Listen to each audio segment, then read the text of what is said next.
জিদনি ইলমা রব্বি জিদনি ইলমা। 1 নম্বর হাদিস শরীফ আখলিস দীনাকা ইয়াকফিকাল আমালুল কলিল। হাদিস শরীফের অর্থ তোমার ঈমানকে খাঁটি করো, অল্প আমলে নাজাতের জন্য যথেষ্ট হইবে।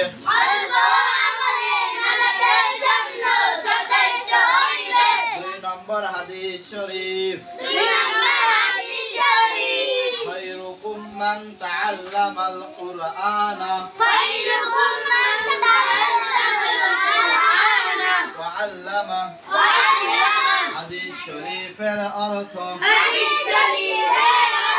তোমাদের মধ্যে সর্বোত্তম ওই ব্যক্তি যে নিজে কোরআন মাজিদ শিক্ষা করে এবং অপরকে শিক্ষা দেয়। 3 নম্বর হাদিস শরীফ তালাবুল ইলমি ফারিদাতুন আলা কুল্লি মুসলিমিন।